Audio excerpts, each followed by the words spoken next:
168 obat. Sudah 68 obat ya. 168 obat dari 60 produsen. Yaitu nanti ada dalam bentuk lampiran 1. Ini adalah sudah pasti aman karena tidak mengandung pelarut, keempat pelarut tersebut. Kemudian selanjutnya kami pun juga melakukan intensifikasi surveillance mutu produk sirup obat beredar dan bahan baku tambahan dengan penelusuran balik ya sebagai pengembangan dari pengawasan di jalur distribusi ya. Alhamdulillah Badan POM mempunyai data yang kuat dikaitkan dengan data-data dalam pengembangan dalam pengawasan di jalur distribusi sehingga bisa cepat kita menelusur dan mendapatkan produk-produk atau produsen yang tidak memenuhi ketentuan. Verifikasi hasil pengujian bahan baku obat secara mandiri, kemudian kami melakukan beberapa tahapan untuk pemastian kepercayaan kami kembali tentunya pada pelaku usaha dalam hal ini ya, karena sebagai regulator tentunya kami melakukan pemastian, pengawasan dan membangun lagi kembali kepercayaan tersebut. Verifikasi hasil pengujian bahan baku obat secara mandiri telah dilakukan oleh industri farmasi untuk cemaran etilen glikol dan dietilen glikol dalam rangka memastikan terjaminnya keamanan dan mutu sirup obat berdasarkan pemenuhan kriteria, yaitu antara lain ya tadi ada verifikasi hasil pengujian bahan baku secara mandiri, kemudian juga kualifikasi pemasoknya, pengujian bahan baku setiap kedatangan dan setiap wadahnya ya. Dari setiap wadahnya, dalam contoh kasus kita ini ada satu perusahaan yang dalam satu batch ada 3 wadah ya istilahnya 3 drum, 2 sesuai dengan standar yang ada 0,1% maksimum EG dan DG, tapi ada satu yang betul-betul tinggi sekali kapasitas konsentrasi dari EG dan DEG-nya ya. Jadi ini menunjukkan bahwa memang harus dicek satu persatu.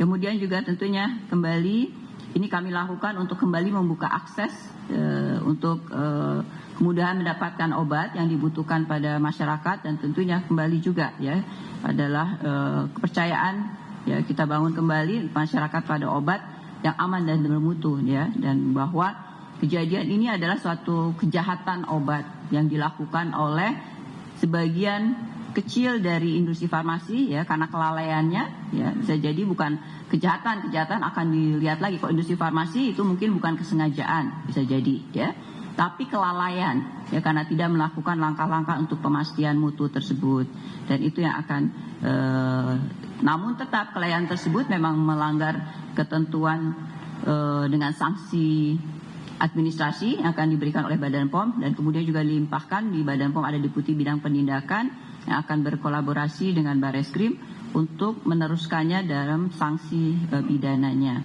ya. Nah, untuk tadi membangun kepercayaan dan bahwa obat-obat sirup ya yang aman dan bermutu itu juga ada ya, jadi tidak semuanya adalah masuk dalam klasifikasi yang tidak bisa kita percaya ya, dan sudah dilakukan tes sendiri oleh masing-masing produsen dan kemudian tadi diverifikasi kembali. Nah, berdasarkan hasil verifikasi ini terdapat 126 produk dari 15 industri farmasi yang dinyatakan telah memenuhi ketentuan sesuai kriteria di atas tadi ya. Kriterianya sangat multi kriteria ya, untuk tentunya untuk betul-betul meyakinkan bahwa sudah aman. Pertama adalah tadi ada hasil pengujian dilakukan oleh sendiri masing-masing industri, tentunya artinya mereka mempunyai juga sistem jaminan mutu yang baik. Kemudian diverifikasi oleh Badan POM, kemudian dicek juga dikaitkan dengan langkah-langkah yang sudah dilakukan sesuai dengan apa yang tertera dalam CPOB dan izin edar. Di 126 produk dari 15 industri farmasi sebagaimana ada dalam lampiran 2 ya, nanti akan diperlihatkan lampiran 2, dan tentunya ini akan bertahap, akan lebih banyak lagi ya, akan lebih banyak lagi yang akan segera dikeluarkan. Ini adalah tahap pertama dengan 126 produk dari 15 industri farmasi untuk produk-produk yang aman, dan akan bertahap akan segera juga dikeluarkan kembali.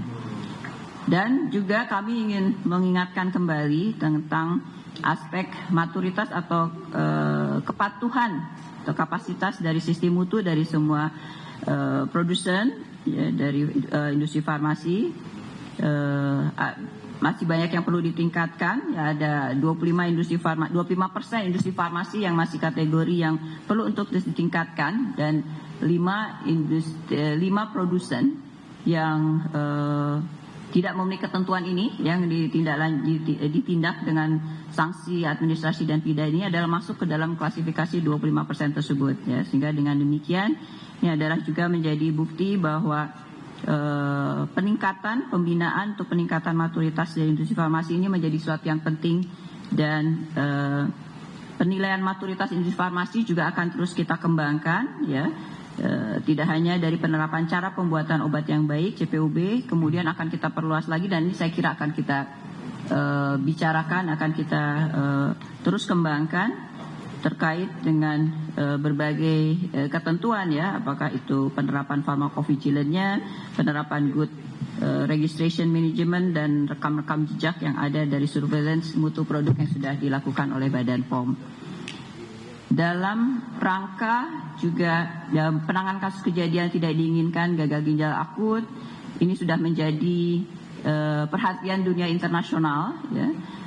Tentunya menjadi tugas kita juga bahwa hal ini tidak terjadi di negara lain, karena masalah kejahatan obat dan makanan ini adalah masalah kemanusiaan dan juga transboundary ya, tidak ada batasan antar negara ya. Contohnya dari penelusuran yang didapatkan dari kasus ini pun juga bahan pelarut tersebut karena impor didatangkan dari negara lain, sehingga kita juga membutuhkan kerjasama komunikasi dengan otoritas obat di negara lain ya, di negara tersebut terkait dengan produk tersebut, untuk kita bersama-sama sampai pada hulu ya, pada hulu yang terjauhnya ya, importirnya yang produsen dari yang diimpor ke Indonesia, untuk tentunya diharapkan ini juga tidak terjadi lagi di negara manapun juga ya. Kejadian ini sebenarnya bukan baru kali ini terjadi Gambia dan Indonesia, tapi sebetulnya sudah kejadian yang berulang ya, kejadian yang berulang tapi tidak tuntas mungkin ya, sebagai